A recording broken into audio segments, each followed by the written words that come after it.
sentar, irmão.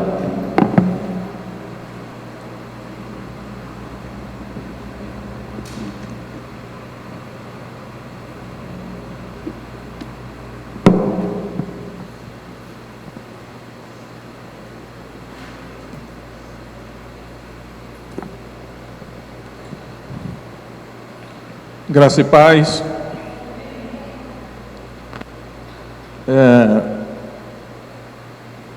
Há alguns anos, quando nós estávamos no movimento de avivamento espiritual, o líder dizia muito o seguinte, ele dizia assim: o importante não é como uma coisa começa, mas é como ela termina. Aliás, a própria Bíblia diz isso, né? Melhor é o fim das coisas do que o começo.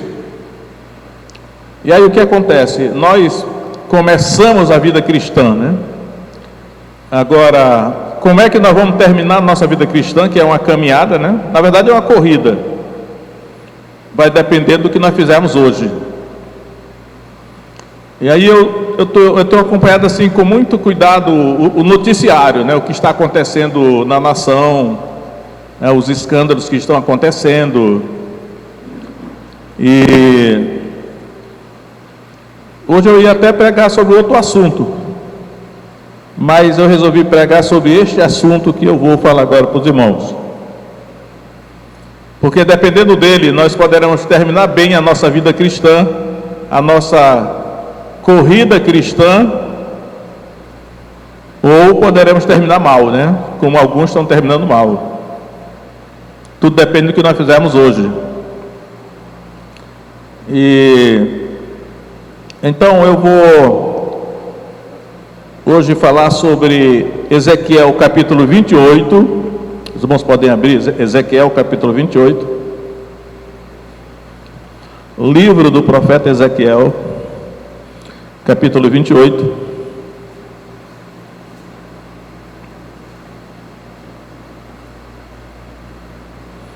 A partir do verso 11, diz o seguinte: veio a mim a palavra do Senhor dizendo: filho do homem, levanta uma lamentação sobre o rei de Tiro, e diz-lhe: assim diz o Senhor Jeová, tu eras o selo da medida, cheio de sabedoria e perfeito em formosura. Estiveste no Éden, jardim de Deus, de toda pedra preciosa era a tua cobertura. Aí vem a sequência das pedras, né? Em ti se faziam os teus tambores e os teus pífaros, no dia em que foste criado foram preparados. Tu eras o querubim ungido para cobrir, e te estabeleci. No monte santo de Deus estavas, no meio das pedras afogueadas andavas. Perfeito eras nos teus caminhos, desde o dia em que foste criado, até que se achou iniquidade em ti. No verso 16 ele é chamado ó querubim, cobridor. Verso 17: elevou-se o teu coração por causa da tua formosura, e corrompeste a tua sabedoria por causa do teu resplendor. Por terra te lancei, diante dos reis te pus, para que olhe para ti. Então, o tema que eu vou falar hoje é o pecado do orgulho. Aí eu quero começar aqui em Ezequiel, sobre a queda de Lúcifer, né? A queda de Lúcifer. Eu quero ver aqui, essa expressão aqui, o teu coração se elevou, está no verso 2. Filho do homem, diz ao príncipe de Tiro, assim diz o Senhor Jeová, porquanto o teu coração se elevou. Essa expressão de elevou-se o teu coração, né? No verso 5, parte B, eleva-se o teu coração por causa das tuas riquezas. E no verso 17, elevou-se o teu coração por causa da tua formosura, corrompeste a tua sabedoria por causa do teu resplendor. Então, o pecado do orgulho.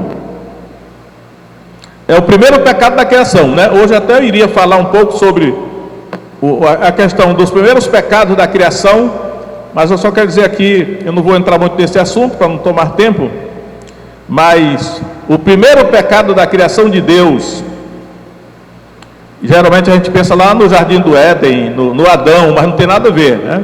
O primeiro pecado da criação não aconteceu na terra, aconteceu no céu. E o primeiro pecado da criação foi feito por um anjo, foi esse anjo que pecou. Este anjo era um querubim. Ele é chamado aqui, o querubim ungido. É chamado também de querubim guardião. E eu examinando aqui esses textos, tem muita coisa misteriosa aqui. Por exemplo, aqui fala: estiveste no Éden, jardim de Deus. Eu percebi ultimamente que o Éden de Adão, lá no capítulo 2 de Gênesis, não é essa mesma situação aqui, porque lá no Éden de Adão, o jardim, Deus fez um jardim no Éden. O Éden era o distrito todo. Dentro do distrito do Éden, Deus fez um jardim do Adão, chamado de paraíso. Mas esse Éden aqui de Ezequiel, Deus diz assim: estiveste no Éden, jardim de Deus. Então, nesse Éden aqui de Ezequiel, todo o Éden que é o jardim de Deus. Então, o jardim onde o homem foi colocado lá em Gênesis, ele foi o jardim, né, o paraíso, ele foi feito numa parte do Éden que era o jardim de Deus. Era uma coisa imensa, gigantesca, né? Porque estudando esses textos aí, eu já percebi que só o jardim do homem, que era menor do que o jardim de Deus, que era o Éden, que era o distrito todo. Alguns acham até que Éden podia ser toda a terra. Ele ia da Índia. Um dos rios que é mencionado, que desemboca no jardim, é o rio Ganges, que é da Índia. E outro rio é o rio Nilo, que é do Egito. E os outros dois rios são Tigre e Eufrates, que são do Iraque, na Mesopotâmia. Então você vê que só o jardim que o Adão foi colocado era um jardim imenso. E esse jardim aqui, que o profeta está dizendo que esse querubim, ele foi colocado, estiveste no Éden, jardim de Deus. Ou seja, o jardim de Deus aqui é todo o Éden. Portanto, não é o jardim onde o homem foi colocado, que é menor. Ou seja, uma coisa gigantesca. E quando diz aqui, aos poucos Deus vai me dando mais luz da revelação, da interpretação da Bíblia, essa expressão aqui, querubim ungido, ou então querubim guardião, a expressão que a King James atualizada ela registra é querubim guardião. Eu entendi então que esse querubim, ele foi ungido para ser o guardião do Éden, que era o jardim de Deus. Ele era o guardião. Da mesma maneira como Adão foi colocado lá no jardim de Gênesis, ele foi colocado assim, para lavrar e guardar o jardim. Ou seja, uma das funções do Adão no jardim do Éden era lavrar e guardar. Ele era um guardião do jardim. Mas esse querubim aqui, ele era o guardião de todo o Éden, que era maior, que era o jardim de Deus. Alguns acham que isso era no outro tempo, numa outra era pré-histórica, né? Mas não dá para a gente ter certeza, porque tem muitos vazios aqui, né? Eu só quero mostrar o seguinte, irmãos: a posição elevada desse querubim. Ele era o guardião do Éden. A gente pergunta assim, mas guardião contra quê? A função de guardião é como que tipo uma sentinela, né? Ele é um guardião para proteger aquilo ali. Ele era do jardim do Éden, o jardim de Deus. Então, creio eu que esse querubim, que é chamado de Lúcifer, ele é chamado de Lúcifer, nem todos chamam de Lúcifer, né? Mas o nome dele está registrado aqui no hebraico, mas eu não vou pronunciar porque eu não quero pronunciar. É traduzido por estrela da manhã.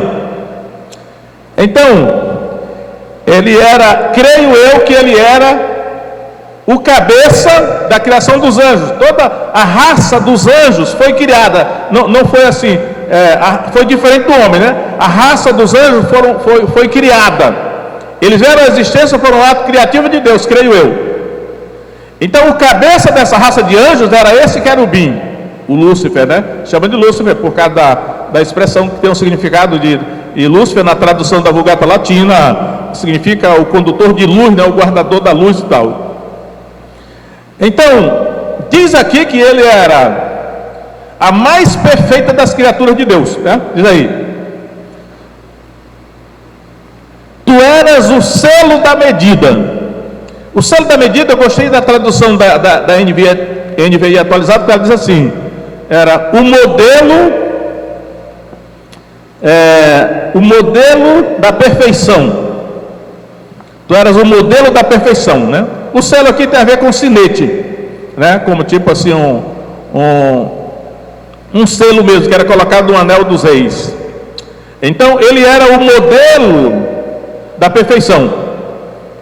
Essas pessoas aí, homens e mulheres que vão ser modelo aí no mundo, é porque eles são tão bonitos que eles servem, é o padrão da beleza, né? Como é que é a beleza? É como fulano. E a beleza da mulher é como a ciclana, porque eles são o modelo de beleza. Pois esse querubim aqui, o Lúcifer, ele era o padrão da perfeição. Aqui nessa tradução está o selo da medida. Fica meio, não dá para compreender bem, né? Mas o sentido é esse: ele era o padrão, o modelo da perfeição.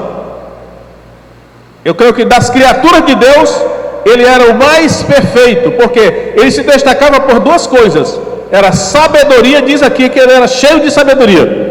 Cheio de sabedoria. A pessoa que mais se destaca na Bíblia por sabedoria é Salomão. Mas é claro que esse querubim tinha muito mais sabedoria do que Salomão. Acredito que isso aqui era no outro mundo, ou poderia ser até na própria terra, num passado pré-adâmico, como alguns dizem, ou pré-histórico. Então ele era cheio de sabedoria. E a outra coisa que ele tinha era beleza, né? Perfeita em formosura, é a tradução que diz aqui. Que são duas características que o ser humano pode possuir, que é sabedoria, né? Sabedoria, o ser humano pode possuir sabedoria. Sabedoria, ultimamente eu tenho pensado assim na simplicidade, na etimologia da palavra sabedoria, sem apelar para os idiomas originais. Ela deriva de saber, é você saber algo. Você sabe algo, sabedoria deriva daí, né? A raiz do verbo saber. Sabedoria é você saber algo, quase que sinônimo de conhecimento, né? Apesar de são várias palavras usadas no original. Então, tem ser humano que sabe muita coisa, e isso pode gerar orgulho nele, né? Porque o primeiro pecado da criação de Deus foi orgulho. É chamado aqui no texto de soberba. Mas a expressão elevou-se o teu coração, que 3 vezes é aqui registrada, orgulho ou soberba, são sinônimos, né? Também altivez, arrogância, prepotência.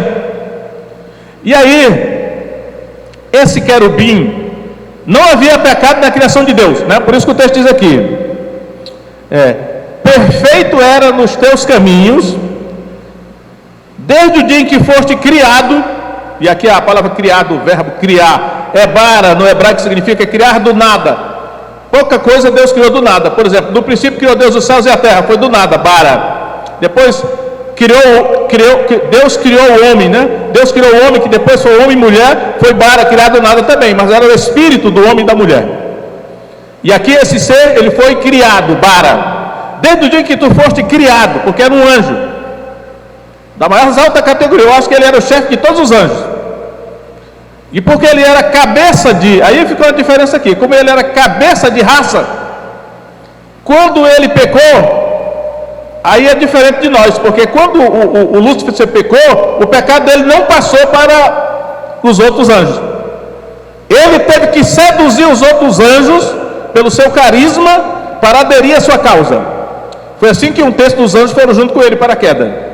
Mas no caso humano não foi assim. Quando Adão, que é o cabeça da raça humana, caiu, na mesma hora caiu toda a raça. Por quê? Porque nós somos gerados descendentes por uma herança, hereditariedade do Adão. E nós herdamos, então, o pecado e a condenação do Adão, né?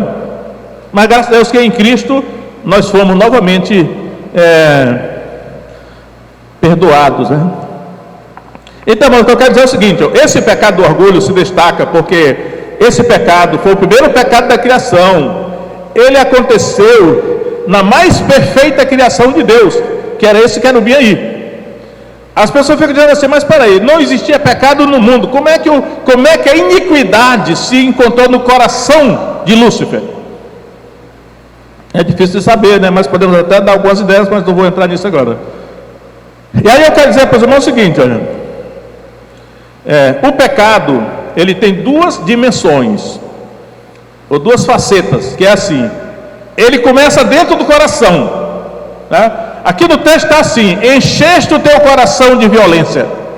Então, todo o pecado que nós possamos cometer, ele começa dentro do nosso coração. E aí, depois ele é transformado em ação, em alguma atitude.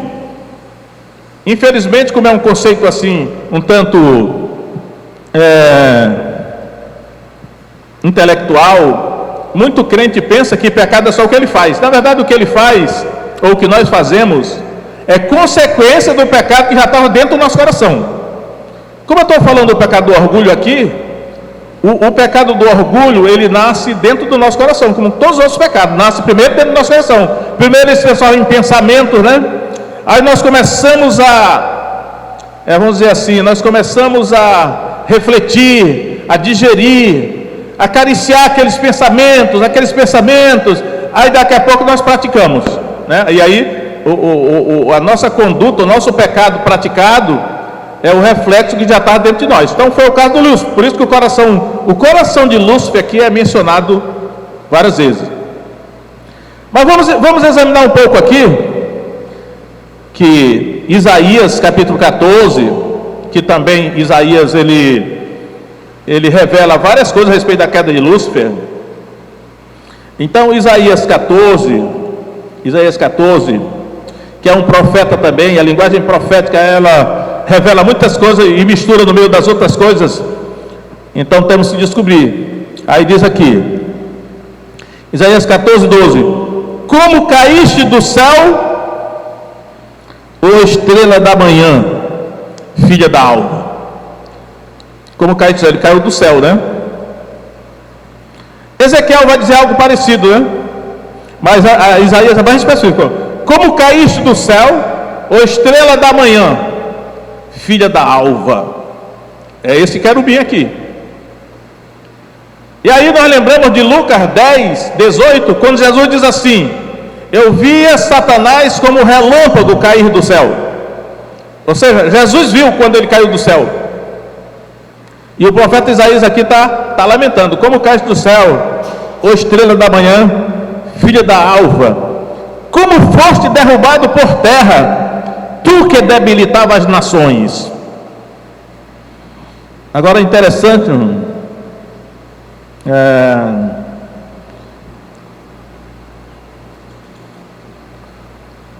não, vamos continuar, né? Tu que debilitava as nações. Agora, o profeta, o Espírito Santo, na verdade, através do profeta Isaías, ele vai revelar os pensamentos do coração de Lúcifer. Antes dele cair, esses pensamentos estavam no coração dele. Por que eu estou dizendo isso que é importante para nós? Para nós chegarmos bem no final da nossa vida cristã, nós temos que vencer o pecado do orgulho. Todos nós, né? E ele é muito sutil, e Satanás trabalha em cima disso. Então vamos ver aqui, olha os pensamentos do coração de Lúcifer. Isaías 14, 13: e tu dizias no teu coração: eu subirei ao céu, acima das estrelas de Deus exaltarei o meu trono, e no monte da congregação me assentarei, aos lados do norte, subirei sobre as alturas das nuvens, e serei semelhante ao Altíssimo. Isso eram as cogitações do coração de Lúcifer, né? Aí eu pergunto: meu irmão, o que está no seu coração hoje aí? Quais são os pensamentos que estão ocupando a sua mente? À noite, quando você vai dormir, que pensamentos estão orbitando a sua cabeça? Tem que ter cuidado, né? Porque o Novo Testamento diz, aliás o Velho, né? Que Satanás colocou no coração de Davi fazer o censo de Israel. Depois 70 mil morreram por causa disso. E no Novo Testamento, Satanás colocou no coração de Judas Iscariotes vender Jesus por 30 moedas de prata. Aí depois Ananias e Safira, Pedro disse: Ananias, porque encheu Satanás o teu coração para que mentisse ao Espírito Santo? Por isso que um dos versículos mais importantes que eu acho da Bíblia é isso: dentre as coisas que se deve guardar, guarda o teu coração, porque dele procedem as fontes da vida. Ou seja, vigie os pensamentos que entram no seu coração, porque pode ser Satanás que está ali, colocando, porque ele é o modelo também, agora se tornou modelo de iniquidade, né? Então, a Bíblia não diz, pelo menos eu não vi assim com clareza, ser revelado, que essas cogitações do coração de Lúcifer, como foi que elas começaram a ser praticadas. Apocalipse diz que ele levou 1/3 dos anjos de Deus com ele. Eu acho que ele seduziu os anjos, o carisma dele era impressionante, né? E aí, irmãos, as cogitações do coração dele, né?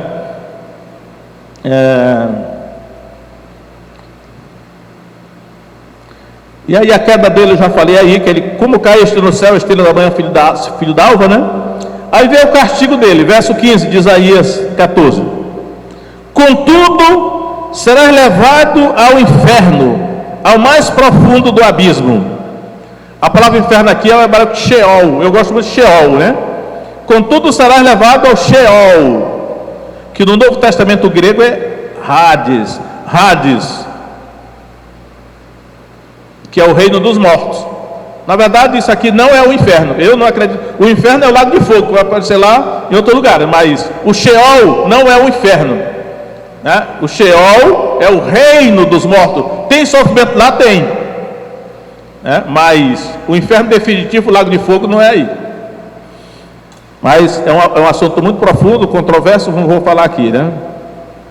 Então, quando a cogitação do coração de Lúcifer era assim: eu subirei, né? Subirei aos céus, no monte da congregação, o negócio dele era subir. Aí, ironicamente, o profeta diz: contudo serás levado ao Sheol, ao mais profundo do abismo. O abismo é um poço sem fundo.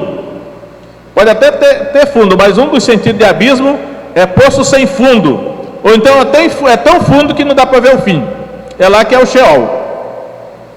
Então ele foi lançado lá, em vez de subir, ele foi lançado lá. Aí diz aí, verso 11: já foi derrubada na sepultura, Sheol, aqui a sepultura é Sheol também, né? Já foi derrubado no Sheol a tua soberba. Aqui aparece a palavra soberba, aqui aparece. Essas cogitações do coração dele, de querer ser mais do que Deus tinha determinado, chamado de soberba aqui.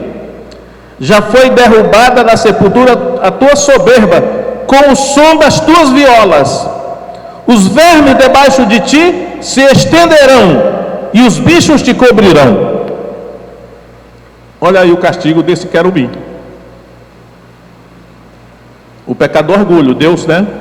Ele coloca isso aí para que nós, os seres humanos, não venhamos a seguir o exemplo dele, porque ele estará tentando nos instigar para seguir o exemplo dele, para a gente cair no mesmo castigo, né?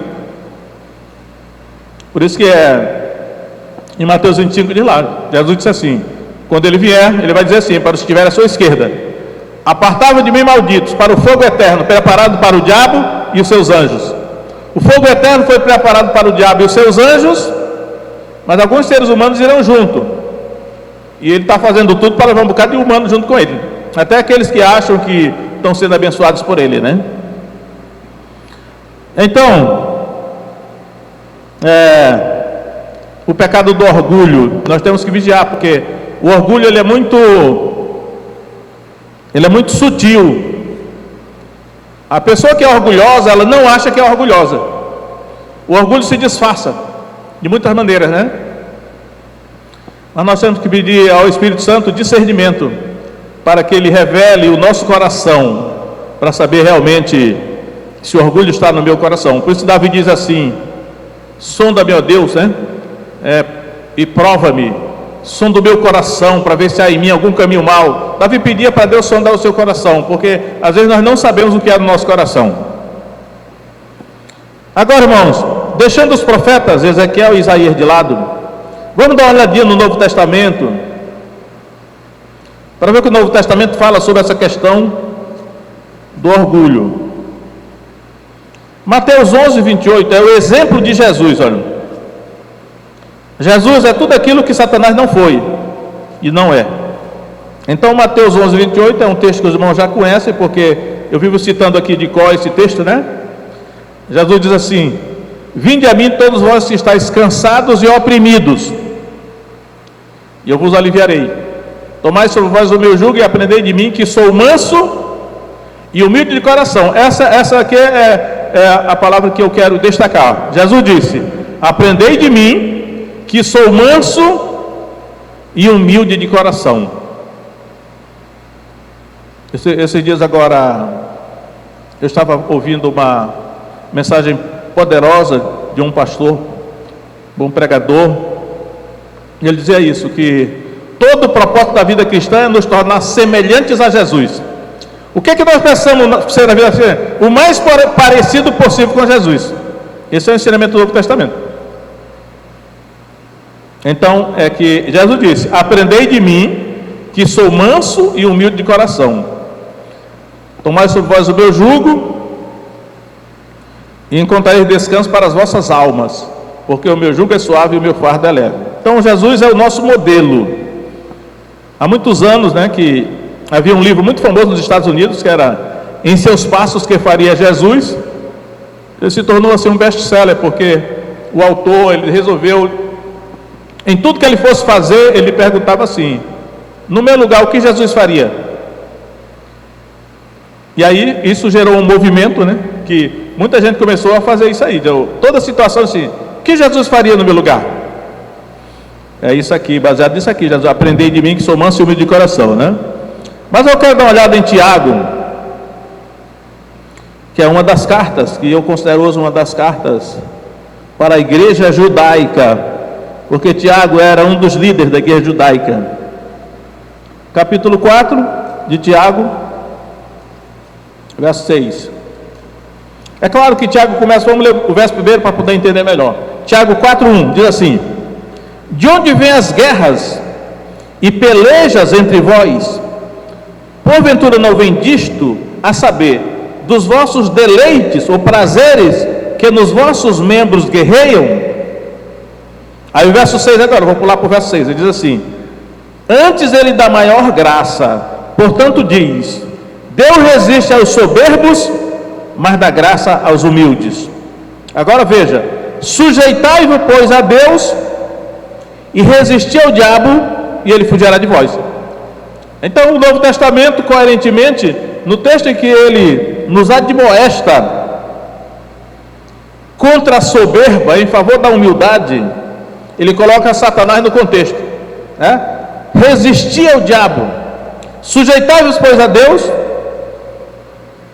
resistir ao diabo e ele fugirá de vós. Resistir ao diabo é fazer ouvidos de mercador para as suas sugestões, para alimentar o nosso orgulho. Agora, vamos ver agora o aviso de Pedro, né? Primeira carta de Pedro, capítulo 5, que também Pedro era um dos líderes da igreja judaica. 1 Pedro 5:5, verso 5, capítulo 5, verso 5, ele diz lá: semelhantemente, vós jovens, sede sujeitos aos anciãos. E aí eu quero dizer, os irmãos, que a palavra anciãos aqui é presbíteros, que tanto pode ser uma pessoa idosa como pode ser um pastor, né? Porque a palavra presbítero vê o significado no Novo Testamento, um dos títulos de pastor, presbítero e bispo, episcopos. Então, semelhantemente, vós jovens, sede sujeitos aos presbíteros, e sede todos sujeitos uns aos outros, e revestivos de humildade, porque Deus resiste aos soberbos, mas dá graça aos humildes. Ele repete a mesma expressão que Tiago usa: Deus resiste aos soberbos, mas dá graça aos humildes. Agora veja o verso 6: humilhai-vos, pois, debaixo da potente mão de Deus, para que a seu tempo vos exalte, lançando sobre ele toda a vossa ansiedade, porque ele tem cuidado de vós. Sede sóbrios, vigiai, porque o diabo, vosso adversário, anda em derredor, rugindo como leão, buscando alguém para tragar. Novamente ele coloca o diabo no contexto da questão do orgulho e da humildade, né?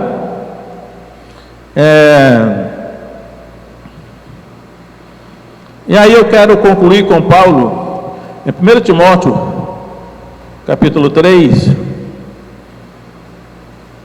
que Paulo vai começar dizendo o seguinte, primeira carta de Paulo a Timóteo, capítulo 3, ele diz: esta é uma palavra fiel, se alguém deseja o episcopado, excelente obra deseja. Ou seja, se alguém deseja ser pastor, né, que aqui ele fala de episcopado, episcopo, bispo, mas lá em Tito ele vai falar de presbítero.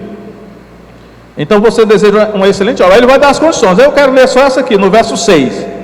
Não neófito, para que ensoberbecendo-se, não caia na condenação do diabo. Normalmente ele coloca o diabo aqui, e mostrando que o pecado é soberba. E aí, esse negócio do neófito aqui é uma pessoa nova convertida.